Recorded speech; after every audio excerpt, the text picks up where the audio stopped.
Good day and welcome to this episode of Iconic Wheels SA. My name is Stanley Willis and today I'll be having a look at a Lexus IS-F. The IS-F was launched back in 2008 and it was built to compete with the BMW M3, the Mercedes-Benz C63 AMG and the Audi RS4. The IS-F was built with a naturally aspirated 5-litre V8 engine which produced 311 kilowatts. It had a top speed of 270 kilometers per hour and a 0 to 100 time of 4.8 seconds. With Lexus being a fairly niche brand in South Africa, there were only a limited amount of these IS-F models sold here, hence it's not something that you'll see on the road very often. Even being a niche brand, in comparison to its competitors, it holds up extremely well. The owner of this Lexus IS-F has owned it for nearly 10 years. Thanks, Dan. Vincent, how's it going? Good, man. Thanks. Great. Nice to meet you. Well, Yeah, tell us the story about how you went about acquiring this IS-F. There's always a story, you know, with getting cars like this. So, Stan, I have a theory in life that if you test drive a car, you end up buying it. So we owned an IS-250 for a couple of years. Okay. And I drove past the Lexus dealership and I saw this 2009 IS-F and I thought, wow. Went in, test drove it and was smitten from an IS-250 to an IS-F. And 2 years later, we waited for the first 2011 edition, which is the new spec at that time, that we requested. We couldn't, my wife was particular, she wanted a pearl white, there was nothing in the country. Yeah. We drove around the country trying to get one. And we managed to get one at Kingsmead in Durban. Okay. It came in and they refused to sell it to us because they wanted to demo it first. Right. And which we were okay with because we were able to get it as a demo from new. And and the rest is 10 years later. We've had it, an amazing vehicle, a family vehicle, well balanced, everything about it. You know, from driving it as a family car to putting it down. You know, the 5-litre natural aspirated V8. No, it's something else. It really, really is. Well, let's start it up and. Maybe we can go for a drive. Absolutely. Yeah.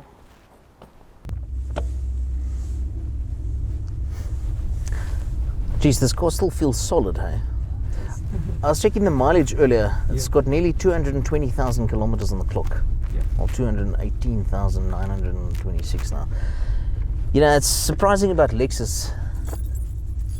They can run seriously high mileage and still be solid, perfectly running vehicles. Absolutely solid vehicles, yeah. And I don't think a lot of people actually know that about the brand. Yeah.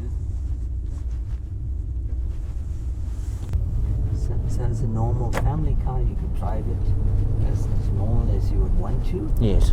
And you'll hear it just now. If you want to really put it down, you can switch it into paddle shift, press the sport button, and a different car altogether. This is your normal casual driving. And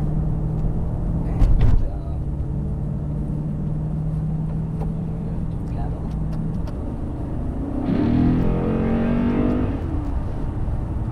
Geez, unbelievable pull and what a sound. There's nothing like a 5-litre V8, right? Nah, it's just such a great engine.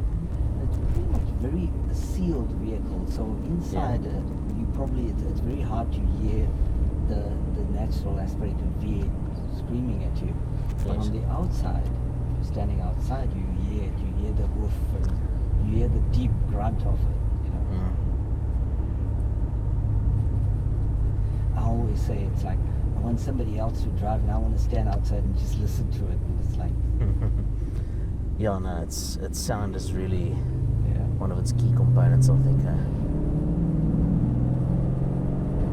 So it's got that where it opens up after 4,500. So if you want to drive it as a family car, you can just keep it under a certain amount of revs, and you know, if you take good daily driver. If you take it off to normal auto, you take it off sport mode, and the revs just drop smoothly.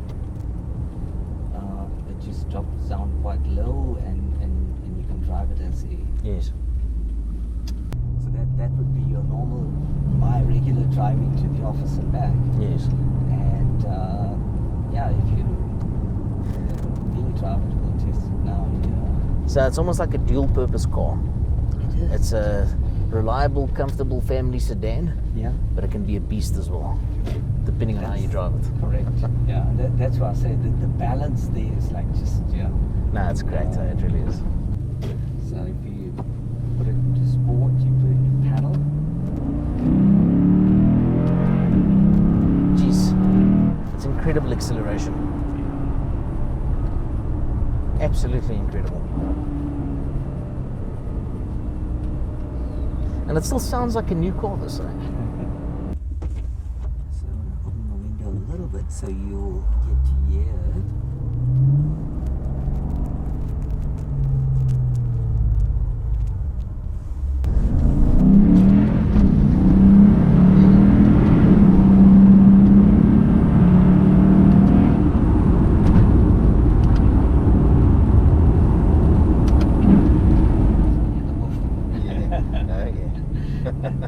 I think that's the biggest thrill on the 5-litre V8s on the paddle shift, is to be able to hear when you downshift and to hear it bark back at you. Yeah.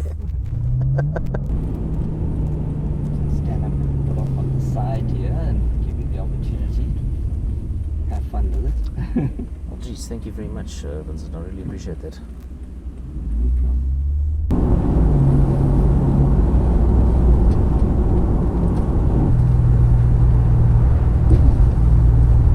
These cars probably aren't that light on fuel.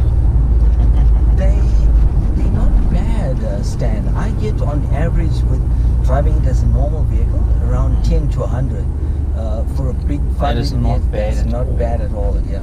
And then when you really drive it, it'll go up to 20, 24. Ah, yeah. So yeah. Alright, let's go again.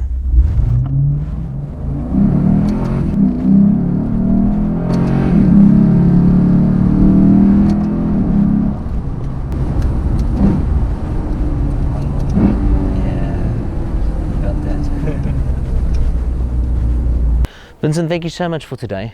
I really had a lot of fun driving this ISF, and yeah, I hope you keep it for 10 more years. It's a great car, and I think it'll hold its own for the next 10, even 20 years. Thank you very much. Thank you. Appreciate it. Thanks as well, Stan. Thanks for your time. Great. Awesome. Thank you for watching this episode of Iconic Wheels SA. If you haven't already done so, please subscribe to this channel where we go around South Africa, look at iconic cars, meet their owners, and take the cars for a drive. Until next time, all of the best and take care.